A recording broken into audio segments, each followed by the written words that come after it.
wabarakatuh. Perkenalkan, nama saya Intan Farhatul Mufidah dengan NIM 2312500072 dari Manajemen Pendidikan Islam semester 3 kelas 3C. Baik, di sini saya akan memaparkan materi tentang proses perencanaan pendidikan dari mata kuliah Perencanaan Pendidikan dengan dosen pengampu Ibu Dr. Helna Nelis, MPD.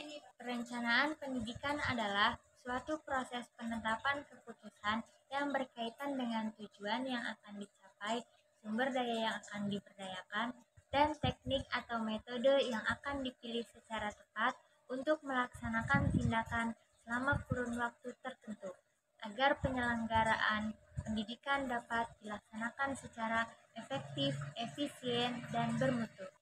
Rumusan masalah di sini ada dua. Yang pertama, apa itu proses perencanaan pendidikan? Dan yang kedua adalah, apa saja hal-hal yang penting hendaknya diperhatikan dalam proses perencanaan pendidikan. Pengertian proses perencanaan pendidikan. Menurut Iskandar 1975, perencanaan pendidikan merupakan suatu proses mempersiapkan seperangkat keputusan untuk kegiatan-kegiatan di masa depan yang diarahkan untuk mencapai tujuan dengan cara yang optimal untuk membangun ekonomi dan sosial secara menyeluruh dari suatu negara. Perencanaan pendidikan juga ialah suatu proses berpikir yang mendalam, menganalisis, merumuskan, dan menimbang, serta memutuskan hal-hal yang dapat digunakan dalam mencapai tujuan. Menurut John R. Kelly, perencanaan pendidikan melibatkan 4 dasar unsur perencanaan. Yang pertama, perencanaan berarti memilih. Perencanaan merupakan proses memilih di antara berbagai kegiatan yang diinginkan, karena tidak semua yang diinginkan itu dapat dilakukan dan dicapai dalam waktu yang bersamaan. Perencanaan berarti memilih di antara berbagai kegiatan yang diinginkan. Ini berarti kita harus memilih kegiatan yang paling penting karena tidak semua kegiatan yang diinginkan dapat dilakukan dalam waktu yang bersamaan. Misalnya, jika kita ingin belajar, bekerja, dan berolahraga dalam satu hari, kita harus memilih kegiatan mana yang paling penting untuk dilakukan terlebih dahulu. Dan yang kedua adalah sumber daya manusia dalam perencanaan merupakan alat pengalokasian sumber daya. Penggunaan istilah sumber daya di sini menunjukkan segala sesuatu yang dianggap berguna dalam pencapaian suatu tujuan tertentu. Sumber daya manusia dalam perencanaan itu ialah alat untuk mengalokasikan sumber daya. Sumber daya di sini mencakup segala sesuatu yang berguna untuk mencapai tujuan tertentu, seperti sumber daya manusia, sumber daya alam, sumber daya modal, dan keuangan. Dalam perencanaan, kita harus memutuskan bagaimana cara terbaik untuk menggunakan sumber daya yang tersedia. Misalnya, jika kita ingin membangun sebuah rumah, kita harus memutuskan berapa banyak tenaga kerja yang diperlukan dan berapa banyak bahan bangunan yang dibutuhkan. Dan yang ketiga adalah perencanaan mempunyai tujuan untuk mencapai tujuan. Konsep perencanaan sebagai alat. Capaian tujuan muncul bersama dengan sifat dan proses penetapan tujuan. Salah satu masalah yang sering dihadapi oleh seorang perencana adalah bahwa tujuan mereka kurang tepat dirumuskan secara tepat. Tujuan perencanaan muncul dari proses penetapan tujuan yang jelas. Salah satu masalah yang sering dihadapi oleh perencana ini kesulitan dalam merumuskan tujuan secara tepat. Kadang-kadang tujuan tersebut tidak jelas karena ditetapkan oleh pihak lain. Misalnya, jika tujuan kita adalah mendapat gelar sarjana, kita harus membuat rencana studi yang jelas dan teratur untuk mencapai tujuan tersebut. Dan yang terakhir adalah perencanaan mempunyai waktu dalam mengacu ke masa depan. Salah satu unsur yang penting dalam perencanaan adalah unsur waktu. Tujuan-tujuan perencanaan dirancang untuk dicapai pada masa yang akan datang. Oleh karena itu, perencanaan berkaitan dengan masa depan. Menurut Departemen Pendidikan dan Kebudayaan, 1982, langkah-langkah perencanaan pendidikan sebagai berikut. Yang pertama, pengumpulan data dan pengelolaan data identifikasi masalah, yaitu mengidentifikasi jenis data pengembangan pendidikan sekarang, kualitas dan kuantitas. Dan yang kedua ialah diagnosis dan menganalisa data yang terkumpul dengan meneliti usaha dan hasil pendidikan dengan kriteria relevan dan efisiensi. Yang ketiga, rumusan kebijakan dengan menetapkan keputusan secara kelembagaan dengan melibatkan instansi terkait. Yang keempat, perkiraan kebutuhan masa depan. Dan yang terakhir adalah perhitungan biaya dengan memperhitungkan fluktuasi harga dan inflasi. Dan di sini saya akan menjelaskan hal-hal yang hendaknya diperhatikan dalam perencanaan pendidikan.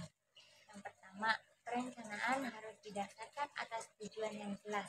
Ketika akan membuat sebuah perencanaan, maka harus mengerti dahulu target apa yang ingin dicapai. Dan yang kedua, perencanaan bersifat sederhana, realistis, dan praktis. Artinya, perencanaan tersebut mudah dipahami dan tidak terkesan terbelit-belit. Yang ketiga, perencanaan terinci dan memuat segala uraian serta klasifikasi kegiatan dan rangkaian tindakan. Dan yang terakhir, memiliki fleksibilitas sehingga mudah disesuaikan dengan kebutuhan serta kondisi dan situasi perencanaan. Proses perencanaan pendidikan adalah serangkaian langkah yang terstruktur untuk menentukan tujuan, strategi, dan tindakan yang diperlukan untuk mengembangkan dan meningkatkan sistem pendidikan. Tujuan utama dari perencanaan ini adalah untuk memastikan pendidikan yang berkualitas, merata, dan berkelanjutan.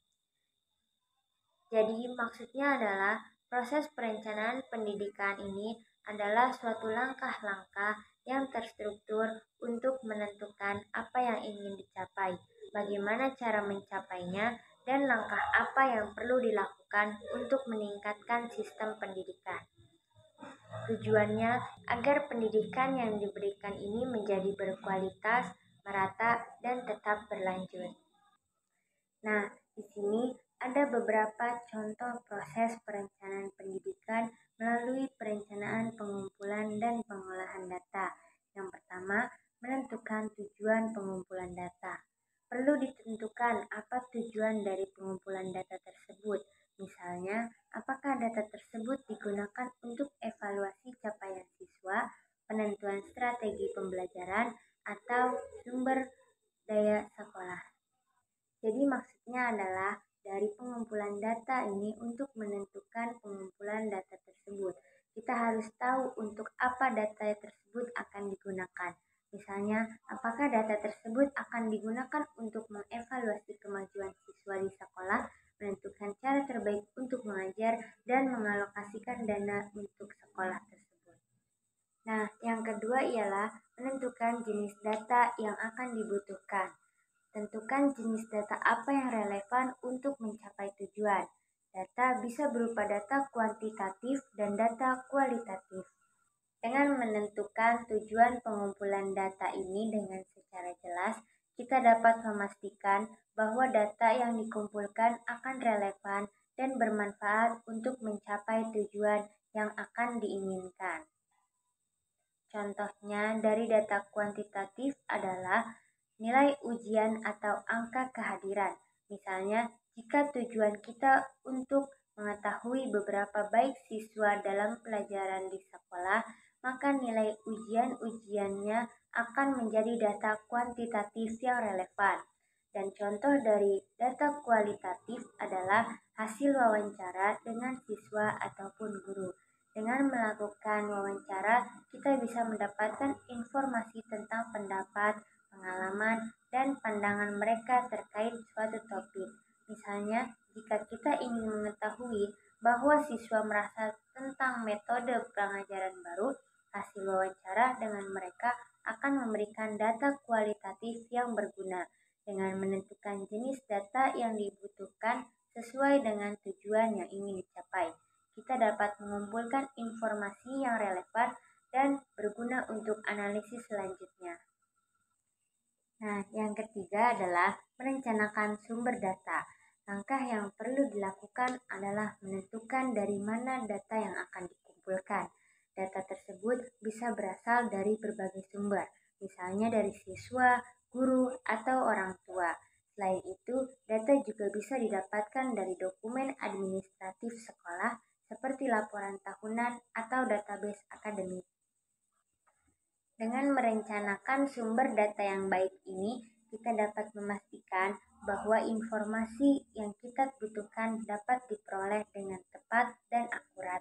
Jadi, penting untuk menentukan sumber data yang sesuai agar hasil analisis yang kita lakukan nantinya dapat memberikan informasi yang berguna dan relevan. Nah, yang keempat adalah memilih alat dan metode pengumpulan data. Untuk pengumpulan data ini, langkah pertama yang perlu dilakukan adalah memilih alat atau metode yang akan digunakan. Alat yang dapat digunakan antara lain seperti kuesioner, wawancara, observasi, atau tes. Misalnya, jika kita ingin mengetahui pendapat orang-orang tentang suatu topik, kita bisa menggunakan kuesioner tersebut yang berisi pertanyaan-pertanyaan untuk dijawab oleh responden. Atau jika kita ingin mengamati perilaku seseorang, kita bisa menggunakan metode observasi dengan secara langsung mengamati tingkah laku yang terjadi. Dengan memilih alat atau metode yang sesuai, kita dapat mengumpulkan data dengan lebih efektif dan akurat. Nah, di sini yang kelima ialah menentukan jadwal pengumpulan data. Untuk menjelaskan dari yang kelima ini, kita akan membahas tentang pentingnya menetapkan jadwal pengumpulan data. Jadi, ketika kita melakukan pengumpulan data untuk suatu proyek, sangat penting untuk memiliki jadwal yang terstruktur. Mengapa demikian? Karena dengan jadwal yang jelas, semua orang yang terlibat dalam pengumpulan data akan tahu kapan harus bekerja dan kapan harus menyelesaikan tugas mereka. Misalnya, jika kita memiliki proyek untuk mengumpulkan data tentang kebiasaan belanja konsumen, kita perlu menetapkan jadwal kapan survei dilakukan, kapan data harus diserahkan, dan kapan analisis data akan dilakukan. Dengan jadwal yang jelas, kita dapat menghindari tumpang tindih dalam pekerjaan dan memastikan bahwa semua tahapan pengumpulan data berjalan dengan lancar. Dan yang terakhir adalah pengolahan data. Pengolahan data adalah proses di mana setelah data dikumpulkan, data tersebut kemudian diolah dan dianalisis. Data bisa berupa data kuantitatif, yang berarti data yang diukur dengan angka, dan data kualitatif, yang berarti data yang diukur dengan kualitas atau sifat-sifat tertentu. Contohnya, data dari kuantitatif adalah jumlah siswa di sebuah sekolah, tinggi badan seseorang, atau jumlah pendapatan suatu perusahaan. Data kuantitatif juga bisa dianalisis menggunakan statistik sederhana, seperti rata-rata atau persentase. Misalnya, jika kita ingin mengetahui rata-rata tinggi badan siswa di sekolah, kita bisa menggunakan data tinggi badan setiap siswa untuk menghitung rata-ratanya. Sementara itu, data kualitatif adalah data yang tidak diukur dengan angka. Misalnya, warna favorit seseorang, jenis hobi yang disukai, atau preferensi makanan. Data kualitatif bisa dianalisis melalui kategorisasi atau pengkodean. Contoh pengkodean data kualitatif adalah ketika kita mengelompokkan warna favorit seseorang menjadi warna-warna tertentu seperti merah, biru, atau hijau. Dengan cara ini, pengolahan data membantu kita untuk memahami informasi yang terkandung dalam data yang telah dikumpulkan dengan cara yang lebih sistematis dan terstruktur. Perlu kita simpulkan, ada beberapa kesimpulan. Yang pertama adalah pengertian dari proses perencanaan pendidikan merupakan sesuatu hal yang penting sebelum melakukan sesuatu yang lain. Perencanaan dianggap penting sebab akan menjadi penentu dan sekaligus memberi arah terhadap tujuan yang ingin dicapai. Tahapan yang kedua ialah Hal-hal yang hendaknya diperhatikan dalam perencanaan pendidikan, strategis perencanaan dalam sebuah lembaga. Dalam perencanaan merupakan proses yang dikerjakan oleh seorang manajer dalam usahanya untuk mengarahkan segala kegiatan untuk meraih tujuan. Baiklah, mungkin hanya itu saja yang bisa saya paparkan. Kurang dan lebihnya mohon maaf. Wallahul muwaffiq ila aqwamit thoriq. Wassalamualaikum warahmatullahi wabarakatuh.